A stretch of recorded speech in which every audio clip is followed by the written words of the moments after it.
Thérèse de l'Enfant Jésus.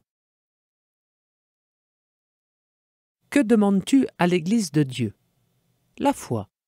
Ce dialogue, qui inaugure la liturgie du baptême d'un adulte, se poursuit par la question du prêtre. Que te donne la foi? La vie éternelle, répond le catéchumène. En effet, la foi nous fait goûter comme à l'avance la joie et la lumière de la vision béatifique, but de notre cheminement ici-bas. Nous verrons alors Dieu face à face, tel qu'il est. Extrait du chapitre 1 de Saint Jean. De nos jours, la vertu de foi est très souvent méconnue, réduite à un simple sentiment subjectif ou à une vague croyance religieuse, considérée comme une opinion libre et facultative.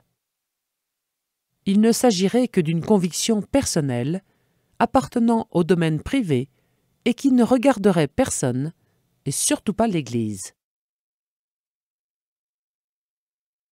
À prendre ou à laisser. Mais en réalité, qu'est-ce que la foi? La foi est la vertu théologale par laquelle nous croyons en Dieu et à tout ce qu'il nous a dit et révélé, et que la Sainte Église nous enseigne, parce qu'il est la vérité même. Par sa révélation, Dieu, qui est invisible, s'adresse aux hommes comme à ses amis et converse avec eux pour les inviter à s'unir à lui. Par la foi, l'homme soumet complètement son intelligence et sa volonté à Dieu, qui se révèle. Extrait du catéchisme de l'Église catholique. Loin d'être facultative, la foi est nécessaire au salut éternel. Jésus-Christ l'a affirmé nettement. Celui qui croira et sera baptisé sera sauvé, parce que sans la foi, nous rajoute Matthieu au chapitre 10, il est impossible de plaire à Dieu et d'arriver à partager la condition de ses fils. Personne jamais ne se trouve justifié sans elle, et personne, à moins qu'il n'ait persévéré en elle jusqu'à la fin, n'obtiendra la vie éternelle. Refuser la foi, qui est un don de Dieu, c'est refuser le salut et se perdre pour l'éternité. Celui qui ne croira pas sera condamné. La foi ne peut donc pas être une option à prendre ou à laisser. Loin d'être accessoire ou sans importance, la foi a un retentissement profond sur toute la vie du chrétien. Le juste vivra de la foi. L'Église a fêté en 1997 le centenaire de l'entrée au ciel de sainte Thérèse de l'Enfant Jésus, celle que saint Pie X avait appelée la plus grande sainte des temps modernes, a montré la puissance de la foi dans une vie toute simple. À peine âgée de 4 ans, elle est interrogée par sa sœur Céline, perplexe devant le mystère de l'Eucharistie. Comment cela se fait-il que le bon Dieu peut être dans une si petite hostie? Demande Céline. Ce n'est pas étonnant, rétorque Thérèse, puisque le bon Dieu est tout-puissant. Mais qu'est-ce que ça veut dire, tout-puissant? Mais c'est de faire tout ce qu'il veut. Admirable logique de la foi d'un enfant. Mais cette foi d'enfant peut-elle être raisonnable? Oui, car il est raisonnable de croire. Croire est un acte authentiquement humain. Il n'est contraire ni à la liberté, ni à l'intelligence de l'homme de faire confiance à Dieu et d'adhérer aux vérités par lui révélées. Déjà dans les relations humaines, il n'est pas contraire à notre propre dignité de croire ce que d'autres personnes nous disent sur elles-mêmes et sur leurs intentions, et de faire confiance à leurs promesses. Cependant, en tant qu'adhésion personnelle à Dieu et assentiment à la vérité qu'il a révélée, la foi chrétienne diffère de la foi en une personne humaine. il est juste et bon de se confier totalement en Dieu et de croire absolument ce qu'il dit. Il serait vain et faux de mettre une telle foi en une créature. Si nous ne croyons pas Dieu, fait remarquer saint Ambroise, qui croirons-nous? Sentiment aveugle. Les vérités révélées peuvent paraître obscures à la raison et à l'expérience humaine. La foi ne supprime pas le mystère, mais elle permet d'y adhérer avec certitude, dans la confiance en Dieu qui ne peut ni se tromper, ni nous tromper. La foi est certaine, plus certaine que toute connaissance humaine, parce qu'elle se fonde sur la parole même de Dieu qui ne peut pas mentir. Cependant, la foi n'est pas un sentiment aveugle et purement subjectif qui n'aurait aucun fondement accessible à la raison. Au contraire, nous dit le catéchisme de l'Église catholique, pour que l'hommage de notre foi soit conforme à la raison, Dieu a voulu que les secours intérieurs du Saint-Esprit soient accompagnés des preuves extérieures de la révélation. C'est ainsi que les miracles du Christ et des saints, les prophéties, la propagation et la sainteté de l'Église, sa fécondité et sa stabilité sont des signes certains de la révélation, adaptés à l'intelligence de tous, des motifs de crédibilité qui montrent que l'assentiment de la foi n'est nullement un mouvement aveugle de l'esprit. À notre époque de scepticisme et de relativisme, où toutes les religions sont présentées comme équivalentes, il importe d'étudier avec soin les preuves extérieures de la révélation et de bien connaître nos raisons de croire. À quoi penses-tu? Éclairée par la foi, sainte Thérèse vit familièrement avec le monde invisible. Dieu, les saints, les anges, lui sont aussi proches que son père, sa mère ou ses sœurs. Un jour, alors qu'elle n'a pas encore 3 ans, elle s'adresse à sa mère pour lui exprimer le plus fort de son amour. « Oh, que je voudrais bien que tu mourrais, ma pauvre petite mère !»« Voyons, Thérèse, à quoi penses-tu? On ne dit pas ces choses-là. »« C'est pourtant pour que tu ailles au ciel, puisque tu dis qu'il faut mourir pour y aller, répond-elle. Le ciel, pour Thérèse, est une réalité. Ici, à Alençon, il y a son papa, sa maman, ses sœurs. Au Mans, il y a sa tante religieuse. À Lisieux, il y a l'oncle et la tante Guérin. Au ciel, il y a déjà les 4 petits frères et sœurs décédés en bas âge. Pourquoi Thérèse ne pourrait-elle pas souhaiter le ciel à ceux qu'elle aime le plus au monde? Tout cela est très simple. Plus tard, à la question « Comment fais-tu pour penser toujours au bon Dieu ?» Thérèse répondra « Ce n'est pas difficile. On pense naturellement à quelqu'un qu'on aime. Là où est ton trésor, là aussi sera ton cœur, disait Jésus au chapitre 6 de saint Matthieu. Un brasier ardent. La grâce de la foi, reçue au baptême, a trouvé un terrain favorable dans la famille de la sainte. Monsieur et Madame Martin ont conscience de leur rôle de parents chrétiens et avec l'aide de Dieu, ils placent toutes choses dans la perspective de l'Évangile. Par la grâce du sacrement de mariage, les parents ont reçu la responsabilité et le privilège d'évangéliser leurs enfants. Ils les initieront, dès les premiers âges, au mystère de la foi, dont ils sont pour leurs enfants les premiers héros. Ils les associeront, dès leur plus tendre enfance, à la vie de l'Église.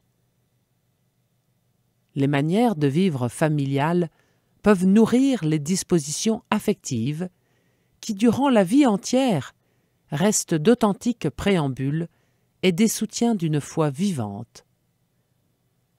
La catéchèse familiale précède, accompagne et enrichit les autres formes d'enseignement de la foi.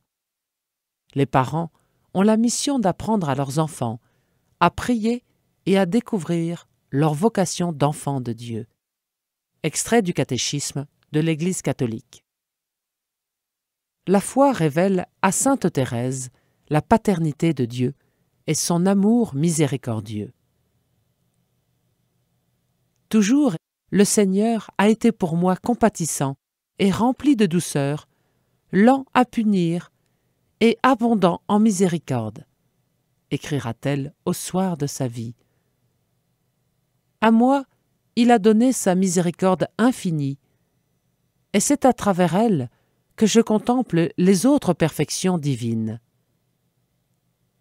Alors, toutes m'apparaissent rayonnantes d'amour, la justice même, et peut-être encore plus que tout autre, me semble revêtue d'amour.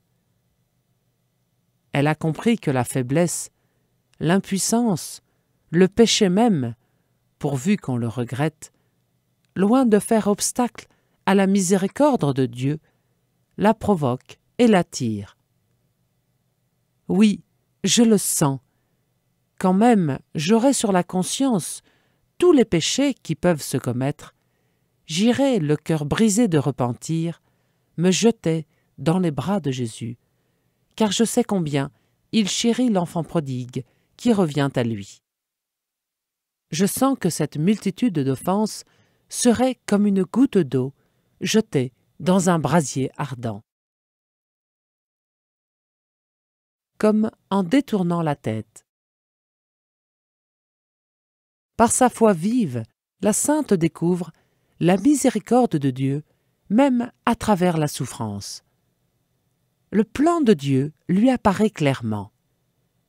Faire servir les conséquences du péché, non seulement au salut de l'homme, mais à son perfectionnement jusqu'à la sainteté. Le secret de la sainteté, Thérèse le trouve dans la souffrance, moyen de sortir de soi pour s'unir à Dieu, autrement dit, un moyen d'aimer. Car rien ne plaît plus à Dieu que notre obéissance, manifestée par l'acceptation de la souffrance. Laissée à l'homme après le péché, celle-ci a été sanctifiée par la passion du Christ. L'épreuve est aux yeux de sainte Thérèse le moyen de donner à Dieu plus de témoignages d'abandon et d'amour. Elle écrira encore « Sous le pressoir de la souffrance, je te prouverai mon amour. » Mais comment le bon Dieu qui nous aime peut-il être heureux quand nous souffrons, se demande-t-elle.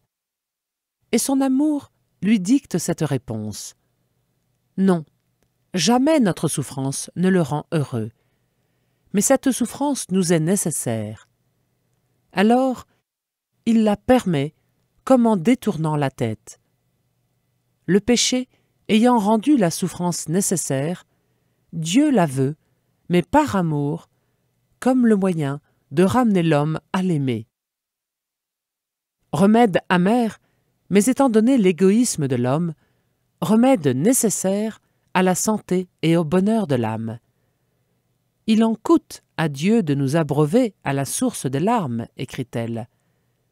Mais il sait que c'est l'unique moyen de nous préparer à le connaître comme il se connaît et à devenir des dieux nous-mêmes. Il faudra le faire savoir. De fait, la souffrance marque chaque étape de la vie de sainte Thérèse. « J'ai beaucoup souffert ici-bas », avouera-t-elle. Il faudra le faire savoir. Cet aveu la rend proche de tous ceux qui connaissent l'épreuve. À 4 ans, elle perd sa mère, qui décède après un long et douloureux cancer. À partir de la mort de maman, écrira-t-elle, mon heureux caractère changea complètement. Moi si vive, si expansive, je devins timide et douce, sensible à l'excès. Un regard suffisait pour me faire fondre en larmes. Il fallait que personne ne s'occupe de moi pour que je sois contente. Je ne pouvais pas souffrir la compagnie de personnes étrangères et ne retrouver ma gaieté que dans l'intimité de la famille. Elle a 8 ans quand sa sœur Pauline, qu'elle a choisie comme deuxième maman, entre au Carmel de Lisieux. Ce jour-là, ses larmes coulent en abondance. Puisque j'écris l'histoire de mon âme, dira-t-elle, je dois tout dire, et j'avoue que les souffrances qui avaient précédé son entrée ne furent rien en comparaison de celles qui suivirent. Elle en tombe malade d'une étrange maladie nerveuse. Devant les proportions alarmantes que prend celle-ci, M. Martin pense que sa petite fille va devenir folle ou bien qu'elle va mourir. Il faudra l'intervention miraculeuse de la Sainte Vierge pour lui rendre la santé. Cette guérison, cependant, ne met pas un terme aux peines de sainte Thérèse. Elle écrit en effet « Longtemps après ma guérison, j'ai cru que j'avais fait exprès d'être malade, et ce fut là un vrai martyre pour mon âme. Le bon Dieu me laissa ce martyre intime jusqu'à mon entrée au Carmel. » Efficacité extraordinaire. 1 an, à peine après l'entrée de Thérèse au Carmel, M. Martin, atteint d'une maladie cérébrale, doit être interné à l'hôpital psychiatrique du Bon Sauveur de Caen. Il va y demeurer 3 longues années. De même que les douleurs de Jésus percèrent d'un glaive le cœur de sa divine mère, écrit la sainte, ainsi nos cœurs ressentirent les souffrances de celui que nous chérissions le plus tendrement sur la terre. Je me rappelle qu'au mois de juin 1888, au moment de nos premières épreuves, je disais « Je sens que je puis encore supporter de plus grandes épreuves. » Je ne savais pas qu'un mois après ma prise d'habit, notre Père chéri boirait à la plus amère, à la plus humiliante de toutes les coupes. Ah, ce jour-là, je n'avais pas dit pouvoir souffrir davantage. La confiance de sainte Thérèse n'est pas entamée pour autant. Elle porte un regard positif sur cette coupe amère. Dans une vue de foi, elle pourra écrire plus tard « Un jour, au ciel, nous aimerons à parler de nos glorieuses épreuves. » Oui, les 3 années du martyre de papa me paraissaient les plus aimables, les plus fructueuses de toute notre vie. Je ne les donnerai pas pour toutes les extases et les révélations des saints. Mon cœur déborde en pensant à ce trésor inestimable. En attendant, son attrait pour les souffrances ne diminue pas. La sécheresse était mon pain quotidien. Privé de toute consolation, j'étais cependant la plus heureuse des créatures, puisque tous mes désirs étaient satisfaits. L'un de ces désirs était d'offrir ces épreuves pour le salut des pécheurs. Je brûlais de les arracher aux flammes éternelles. Or, la souffrance seule peut enfanter les âmes, écrit-elle. En s'unissant ainsi à la passion de Jésus, la sainte a su participer à l'œuvre de la rédemption dans le cadre de sa vie contemplative. Les cloîtrés s'offrent avec Jésus pour le salut du monde. Comme expression du pur amour qui vaut plus que toute action, la vie contemplative possède une extraordinaire efficacité apostolique et missionnaire. Extrait du 25 mars 1996 de Vita Consecrata de Jean-Paul II. La montrée imitable. Depuis son entrée au Carmel, le 9 avril 1888, sainte Thérèse ne goûte plus la présence de Dieu qui lui était si douce, la prière lui devient difficile. La récitation du chapelet, écrit-elle, me coûte plus que de mettre un instrument de pénitence. Je sens que je le dis si mal. J'ai beau m'efforcer de méditer les mystères du rosaire, je n'arrive pas à fixer mon esprit. Longtemps, je me suis désolée de ce manque de dévotion qui m'étonnait, car j'aime tant la Sainte Vierge qu'il devrait m'être facile de faire en son honneur des prières qui lui sont agréables. Maintenant, je me désole moins. Je pense que la Reine des cieux étant ma mère, elle doit voir ma bonne volonté et qu'elle s'en contente. Sainte Thérèse connaît aussi la lassitude. Oui, la vie coûte, écrit-elle. Il est pénible de commencer une journée de labeur. Si encore on sentait Jésus, on ferait bien tout pour lui. Mais non, il paraît à 1000 lieues. Nous sommes seuls avec nous-mêmes. Mais que fait-il donc, ce doux ami? Il ne voit donc pas notre angoisse, le poids qui m'oppresse? Où est-il? Pourquoi ne vient-il pas nous consoler, puisque nous n'avons que lui pour ami? Elle se rappelle alors ces paroles de Jésus. Ne vous faites pas tant de soucis pour demain.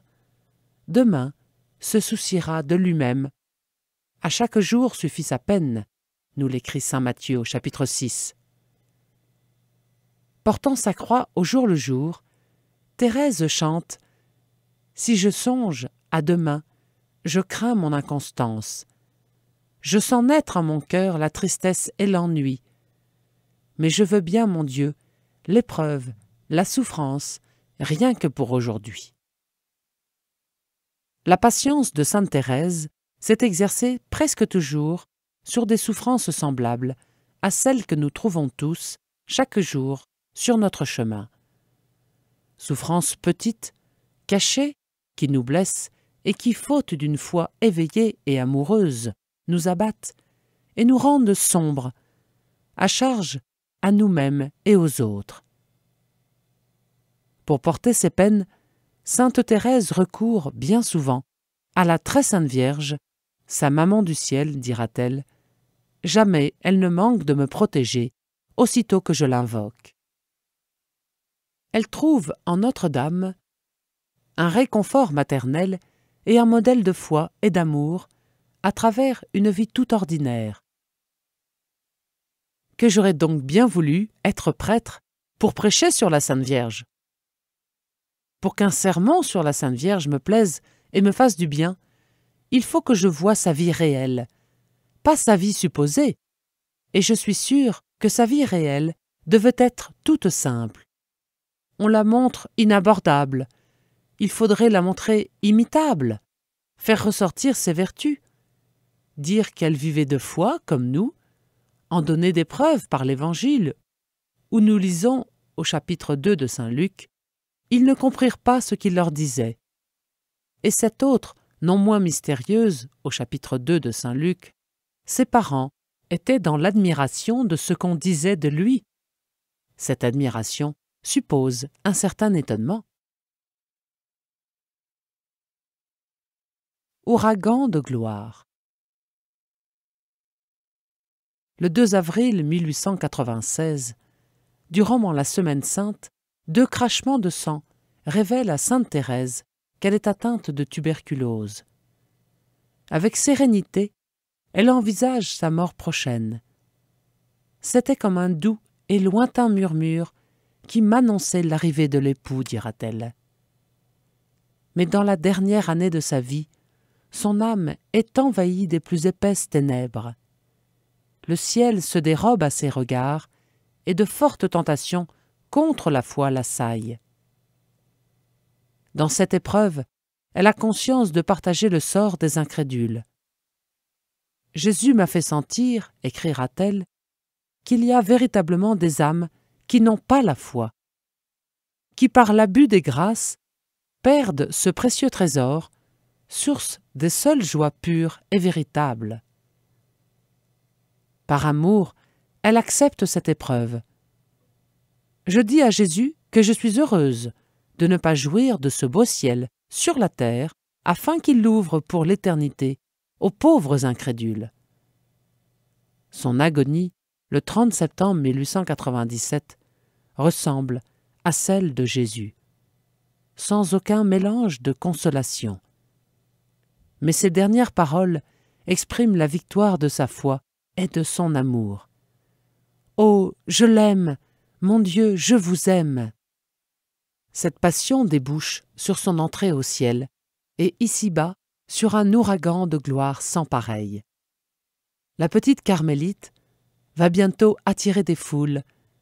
De partout, on accourt pour implorer ou remercier celle qui répand une véritable pluie de roses, grâces temporelles ou spirituelles, qui sont la récompense de sa foi inébranlable en l'amour miséricordieux. La parole de Jésus, si le grain de blé tombé en terre ne meurt pas, il demeure seul. Mais s'il meurt, il porte beaucoup de fruits, nous dit saint Jean. Cette parole de Jésus se réalise à la lettre. Le 17 mai 1925, plusieurs centaines de milliers de pèlerins du monde entier assistent au triomphe de la petite Thérèse, glorifiée et canonisée. Le Saint-Pape Jean-Paul II n'a pas hésité à la déclarer docteur de l'Église. À l'occasion de la Journée mondiale des missions, le 19 octobre, cet honneur exceptionnel tombe comme un surcroît de gloire sur la patronne des missions. L'Église voit en elle une lumière pour la nouvelle évangélisation. Sainte Thérèse avait promis de passer son ciel à faire du bien sur la terre. Demandons-lui de nous communiquer sa foi vive et sa confiance inébranlable en l'amour miséricordieux. Ils transformeront nos vies et nous guideront sur le chemin du ciel.